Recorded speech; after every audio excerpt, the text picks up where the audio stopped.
সুচরিতা নমস্কার। একই মেয়ে আমি। সাহিত্য একাডেমি আর যাদবপুরের বাংলা বিভাগকে অনেক অনেক ধন্যবাদ।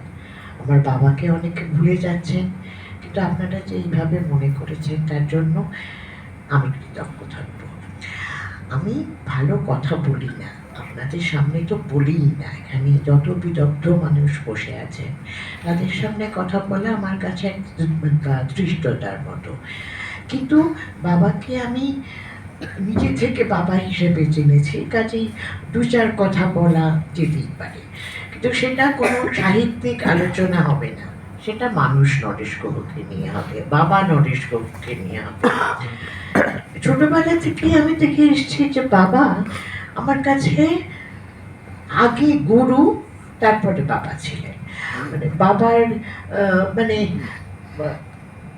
বিদেশি ভাষায়, আমেরিকান ভাষায় যাকে ড্যাড কথাটা বলে, বাবা কখনোই ড্যাড ছিলেন না। কিন্তু আমার বাবা বরাবরই ফাদার এবং গুরু। ছোটবেলা থেকে দেখেছি যে বাবার সব থেকে যেটা চোখে পড়তো সেটা হচ্ছে বাবার অদ্ভুত ধরনের, দেখুন আমি আপনাদের মতো ভালো বাংলা বলি না, কাজে মাঝে মাঝে ইংরেজি কথা বেরিয়ে আসবে, অভ্যেস খারাপ।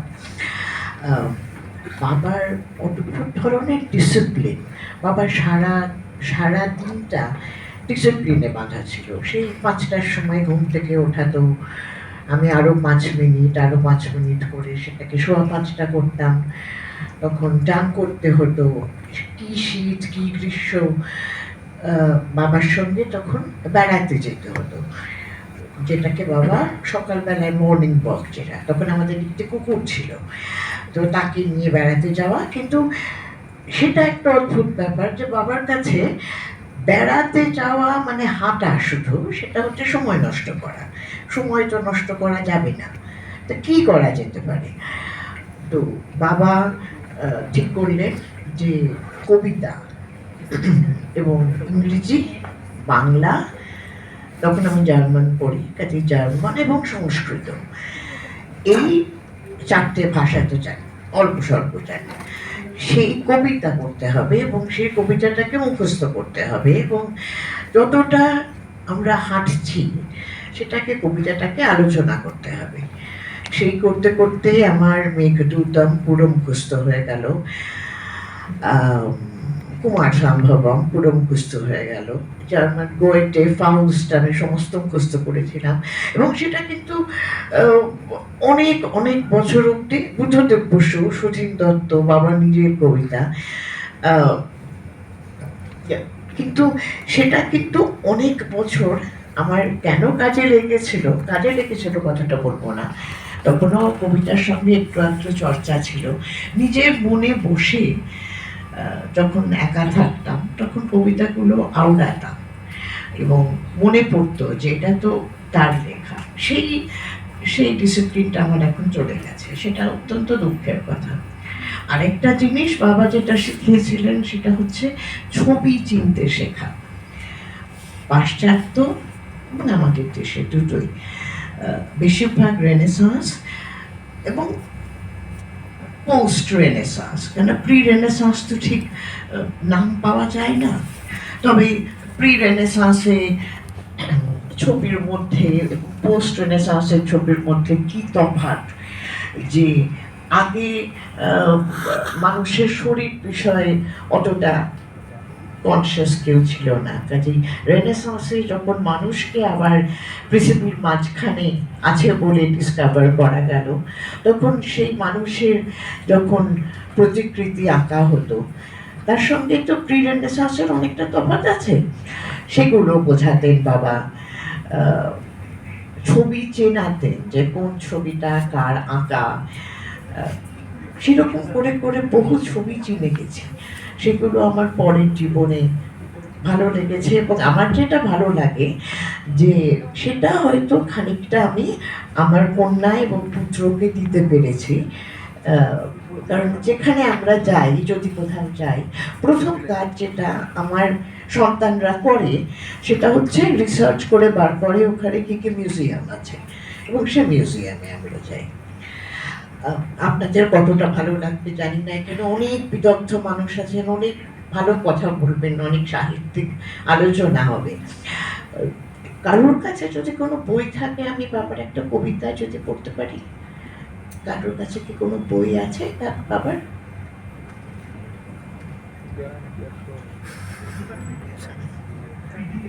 ডিপার্টমেন্টে রাখা। ঠিক আছে, তাহলে আমি সেটা করবো না। আপনাদের সবাইকে ধন্যবাদ জানাই এখানে আসার জন্য।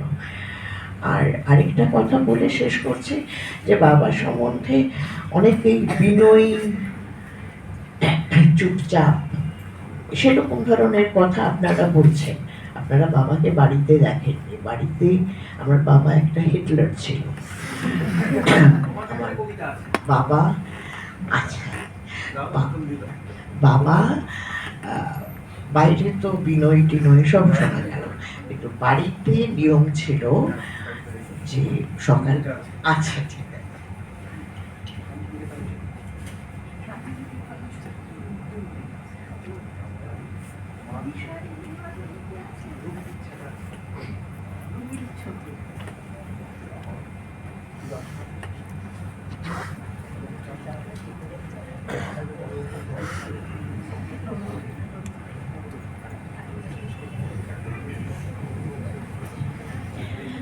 সকালের নিয়ম ছিল আমাদের বাড়িতে দুটো খবরের কাগজ আসতো, স্টেটসম্যান এবং আনন্দবাজার।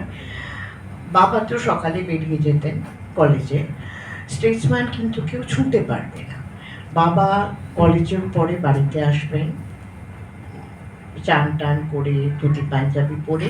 বাবার একটা বিশেষ চেয়ার ছিল, যেই চেয়ারে বসে, এই যে ছবিটা, ছবিটা দেবব্রত রয়ের আঁকা, যামিনী রায়ের নাতি তোলা।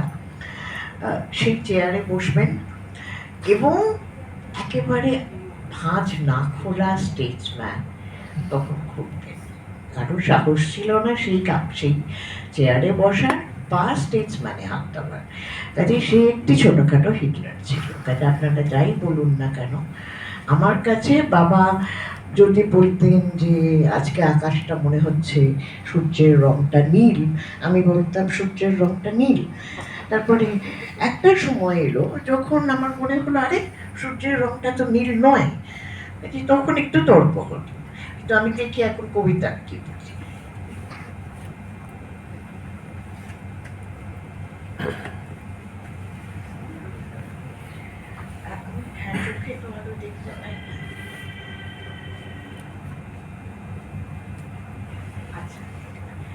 অলৌকিক, আচ্ছা, অলৌকিক আমার বাবার লেখা।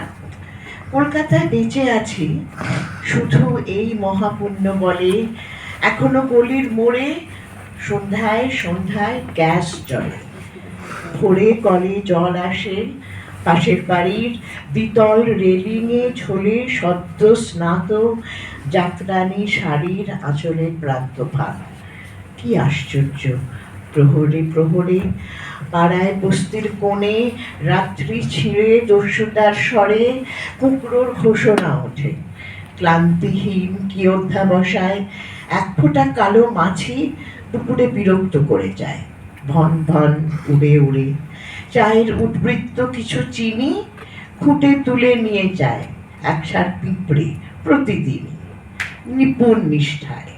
আর জানালায় দুগজ আকাশ, দুগজ বেগুনি নীল কমলা, কি ফ্যাকাশে পাঙাশ 12 মাস উপস্থিত। অন্ধকারে ফস করে জালো, সরু দেশলাই কাঠি, ঘর ভরে মৃদু নীল আলো। বিলিতি অ্যান্টিকে ছাপা সদ্য কিনে আনা কোনো বই বুক ভরে গন্ধ দেয়, তাড়াতাড়ি সযত্নে লুকোই, যেন কোনো প্রেমপত্র বন্ধুদের লুব্ধ দৃষ্টি থেকে।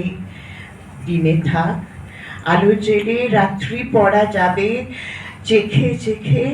আর কি আশ্চর্য কাণ্ড! 6 রাত্রি যে হয় পার, হাসিতে আটখানা মুখ ফিরে আসে। লাল রবিবার, ভাসমান লাল বয়া, 6 দিন সমুদ্র সাঁতরিয়ে জাহাজ ডুবির পর এ অরস রবিবার নিয়ে মনে বুঝি জীবিকার পশুটার লোমশ থাবায় বিদীর্ণ হয়েও তবু শনিবার ঘরে ফেরা যায় শীষ দিয়ে। আর দেখো, চিঠির বাক্সটা যেই খুলি, রোজ কিছু চিঠি থাকে। অলৌকিককে ডাক পিয়ন রেখে যায় রোদ্দুরের চৌকো খামগুলি।